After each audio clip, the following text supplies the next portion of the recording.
কোটা সংস্কার আন্দোলনে হামলায় নিহতদের স্মরণে গায়েবানা জানাজা কর্মসূচি পালনের পর রাজধানীর বায়তুল মোকাররম এলাকায় বিএনপি নেতাকর্মীদের সঙ্গে পুলিশের সংঘর্ষ চলছে। এই মুহূর্তে সেখানে আছেন বিশেষ প্রতিনিধি সিকান্দার রেমান।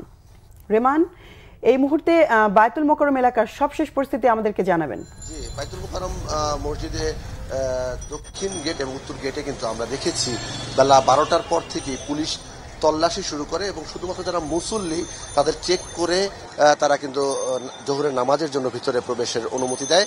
আর বিএনপি নেতৃবৃন্দ বলতে বিএনপি মহাসচিব মির্জা ফখরুল ইসলাম আলমগীর, স্থায়ী কমিটির সদস্য মির্জা আব্বাস এবং স্থায়ী কমিটির আরেক সদস্য আমির খসরু মাহমুদ চৌধুরী সহ বিভিন্ন পর্যায়ের সিনিয়র নেতারা কিন্তু এখানে এসেছিলেন এবং তারা গায়েবানা জানাজা পড়বেন।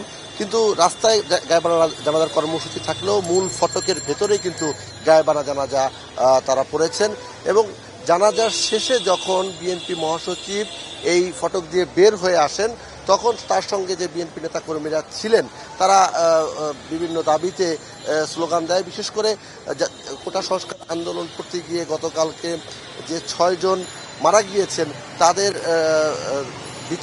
সুষ্ঠু বিচার তারা দাবি করেন।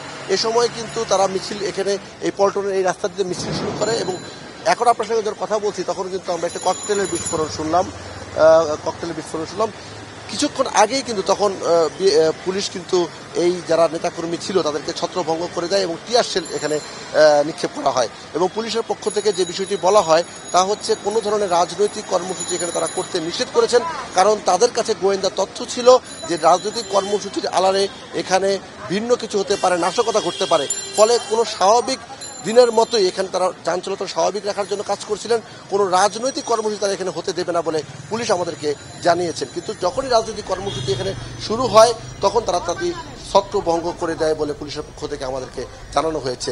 আর বিএনপি মহাসচিব জানাজা শেষে আমাদেরকে বলেছেন তারা নতুন কর্মসূচি দিবে এবং সেই কর্মসূচির মাধ্যমে তারা আগামী দিনে তাদের আন্দোলনকে আরও বেগবান করবে এবং ছাত্রদের আন্দোলনের বিষয়ে তারা বলেছেন এই আন্দোলনে কোটা সংস্কার আন্দোলনে তাদের নৈতিক সমর্থন রয়েছে, কিন্তু সরাসরি তারা কিন্তু এই আন্দোলনে অংশগ্রহণ করেনি। তারা নৈতিক সমর্থনের কথাটি আজকে বিএনপি মহাসচিব আমাদেরকে জানিয়েছেন।